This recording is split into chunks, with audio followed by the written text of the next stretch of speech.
My name is Esther Johnson. I am 28 years old. I am originally from Nigeria, but I now live in Glasgow. I found out about my HIV status in 2019, totally unexpected.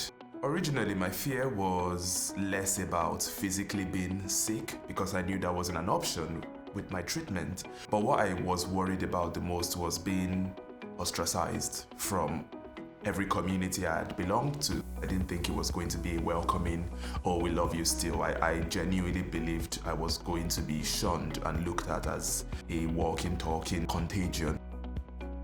When I found out about my HIV status, I felt like I was dirty, only because I've been told people who have HIV are dirty people, they are promiscuous people, they are people who are being punished by God, or they are gay men who deserve it because they are a bad mark on society, So I had all of that internalized.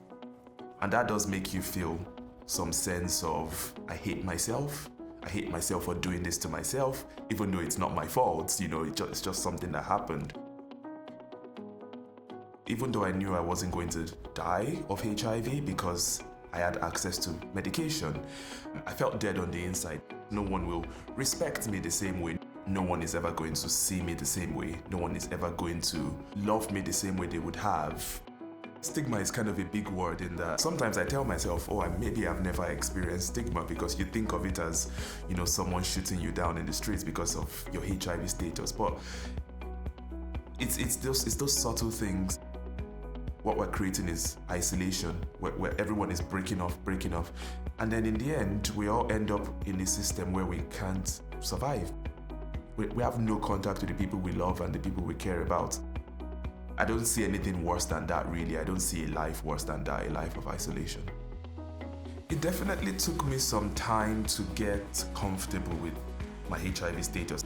But what I do know for myself is I have more understanding of how HIV treatment works. If I stay on my medication, I can't pass the virus to other people. I won't fall ill, out of nowhere. I will be able to live the life that I always hoped I would have. If you do find out you're living with HIV and you go on your medication and you go on treatment, just watch your own life, how you are. But since I found out about my HIV status, I don't think I've had any other illness or anything like that. Any negative outcome that we experience as human beings, it can always be avoided. And the first step for me is for people to know what HIV actually is today.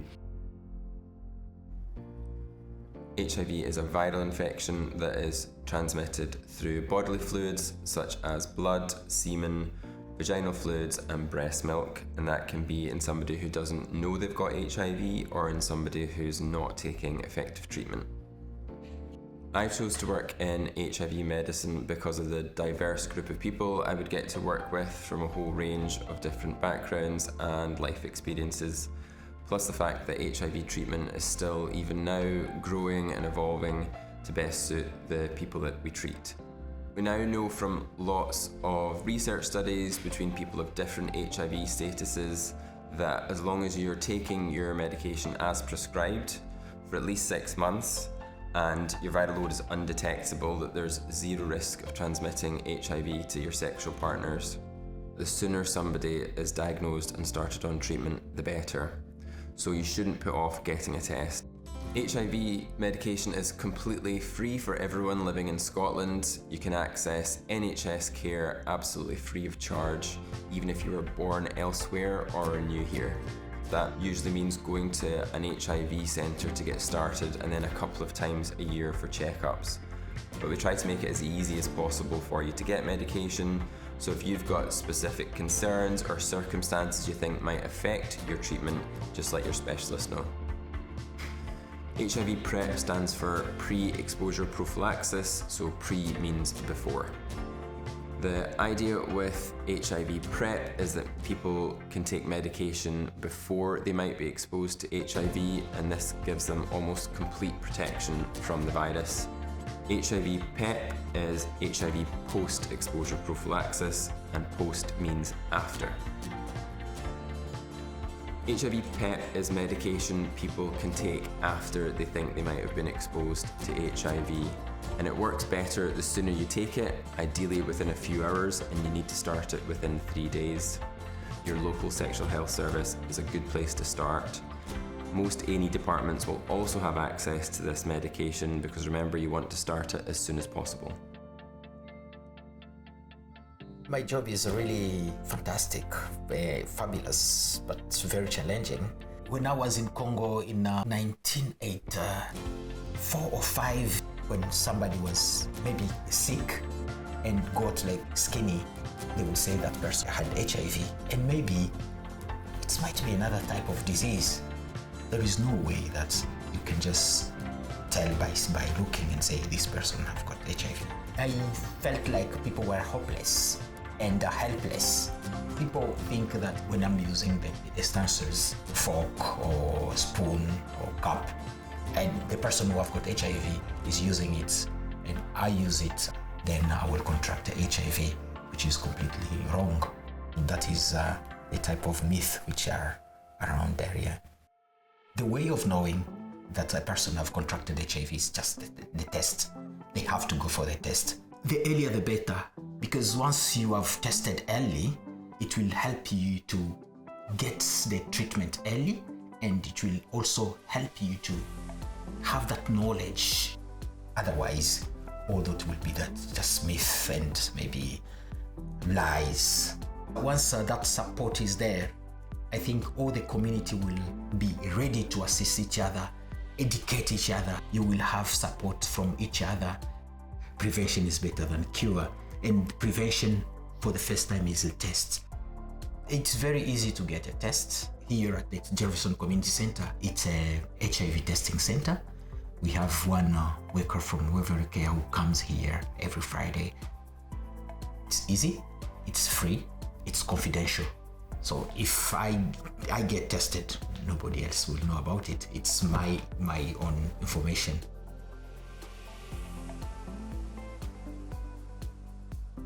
I was approached by Waverly Care. They came with this idea of an African health project. I was involved in running an African Caribbean Centre, running an African network of groups, and it was really important for us to raise awareness and try and tackle the stigmas and the barriers. Raising awareness that it's not a death sentence, you can manage this condition. I was involved with Waverly's programs to put condoms in community venues. The fact is that people do have sex, and when they do, they should do it protected, and therefore having condoms about in a venue, in the toilets, where you don't have to ask, you just do it, that brings the culture back of taking responsibility for your own health, but also protecting the others that you love and that you're with. I was very proud that we as an African venue was part of that process. But it's more difficult to get people to be involved, partly because there's still a stigma around the disease. It's still partly seen as a death sentence. It's still seen as I don't want to know my status, because if I don't know, then I can carry on doing what it is that I'm doing in blissful ignorance, and that's obviously not responsible. But we have to have those conversations because it needn't be fatal. And that again is a conversation we need to have with pastors, with churches, with communities, that brings the culture back of taking responsibility for your own health, but also protecting the others. Because actually we suffer from sickle cell anemia, diabetes, thalassemia, all these other blood-borne diseases, which are actually a problem for us because we're more prevalently likely to get those diseases. So actually, by the surveillance for HIV and AIDS as well, we're helping our wider health surveillance for illness prevention. So it's necessary for us as a community to look after that. I got my finger tested today, dripped some blood. Those 10 precious drops will allow me to test my blood. It took, no more than 2 or 3 minutes to do that. It's very simple, takes 2 minutes out of your life, and that may change your life in a really good way. Don't judge, help.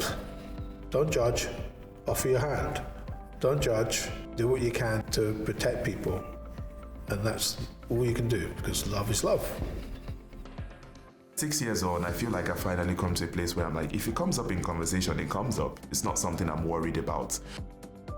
And I noticed the shift between who I am on those days and who I am on the days when I'm like bright and confident and going about my days. Like it feels like taking up space. Yeah. Put yourself in the position where you challenge the negative opinions you have or the fears you have and just take authority of your own life.